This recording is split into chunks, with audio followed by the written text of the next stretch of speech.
Hi friends, welcome to Saganas kitchen. இன்றைக்கி சகனாஸ் கிச்சனில் நம்ம டேஸ்ட்டாக இட்லி பொடி எப்படி பண்ணுறதுதாங்க பார்க்க போகிறோம். மணக்க ருசிக்க சிம்பிளாக இட்லி பொடி எப்படி பண்ணுறதுன்னு இந்த வீடியோவில் பார்க்கலாம். அதுக்கு முன்னாடி நம்ம சேனலை நீங்கள் ஃபஸ்ட் டைம் பார்த்தீங்கன்னா மறக்காமல் சப்ஸ்கிரைப் பண்ணிக்கோங்க. வாங்க இட்லி பொடி எப்படி பண்ணுறதுன்னு பார்க்கலாம். ஃபஸ்ட்டு ஒரு கடாய் எடுத்து அடுப்பில் வச்சுட்டு ஸ்டவ் ஆன் பண்ணிக்கலாம். அதில் அரை கப் உளுந்தம்பருப்பு சேர்த்து நல்லா வறுத்துக்கலாம். ஸ்டவ்வை வந்துட்டு மீடியம் ஃப்ளேமில் வச்சுட்டே தான் வறுக்கணும். உளுந்து நல்லா பொன்னிறமாக வர வரைக்கும் மீடியம் ஃப்ளேமில் வச்சுட்டு இது மாதிரி வறுத்து எடுத்துக்கலாம். நல்லா வறுத்தாச்சு. அதை ஒரு பிளேட்டில் கொட்டிடலாம். அடுத்து கடலைப்பருப்பு 1/4 கப் எடுத்துக்கலாம். உளுந்தம்பருப்பு அரை கப்புனா கடலைப்பருப்பு 1/4 கப் எடுத்துக்கலாம். அதில் பாதி தான் எடுத்துக்கணும். இப்போ இதையும் நல்லா வறுத்தாச்சு. அதையும் பிளேட்டில் கொட்டிடலாம். உளுந்தோடு சேர்த்துக்கலாம்.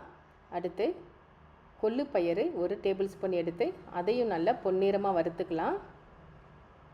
பருப்புக்கு எதுக்கும் எண்ணெய் சேர்க்க வேண்டாம். கடாயில் அப்படியே தான் வறுக்கணும். இதுவும் நல்லா பொன்னிறமாக வறுத்து எடுத்தாச்சு. அதையும் அந்த பருப்போடு சேர்த்துக்கலாம். அடுத்து மிளகாய் வத்தல் வறுக்க போகிறோம்.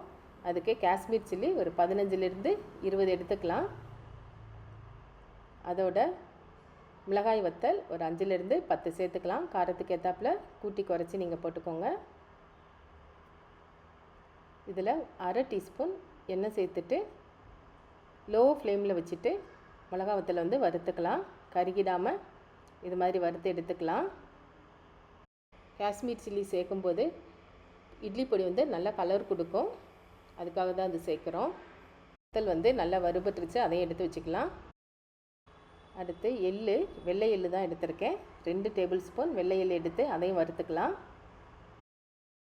எள்ளு நல்லா படபடன்னு பொரிஞ்சு வர வரைக்கும் வறுத்து எடுத்து வச்சுக்கலாம். எள்ளையும் வறுத்தாச்சு. அதையும் எடுத்து வச்சுக்கலாம்.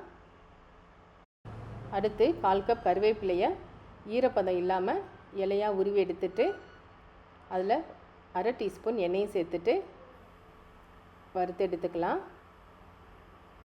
கருவேப்பிலையில் நல்லா வறுபட்டுருச்சு. இதோட 1 டேபிள் ஸ்பூன் பொட்டுக்கடலை சேர்த்துக்கலாம்.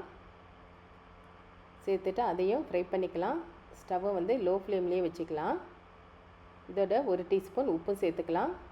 உப்பு 1 டீஸ்பூன்லேருந்து 1.5 டீஸ்பூன் வரைக்கும் சேர்த்துக்கலாம். அதோட 1 டீஸ்பூன் பெருங்காய பவுடரும் சேர்த்துட்டு நல்லா வறுத்துக்கலாம். இப்போ ஸ்டவ் ஆஃப் பண்ணிவிட்டு நல்லா ஆறினதுக்கப்புறமா எல்லாத்தையும் நம்ம மிக்ஸி ஜாரில் அரைக்க போகிறோம். ஃபஸ்ட்டு மிளகா வத்தலையும் கருவேப்பிலை இலையும் மட்டும் அரைச்சி எடுத்துக்கலாம். மிளகா வத்தலையும் கருவேப்பிலை இலையும் ஒரு 4 சுற்ற விட்டுட்டு எடுத்துகிட்டு வந்திருக்கேன்.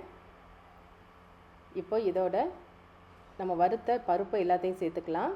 பருப்பு எள்ளு எல்லாத்தையும் இதில் சேர்த்துக்கலாம்.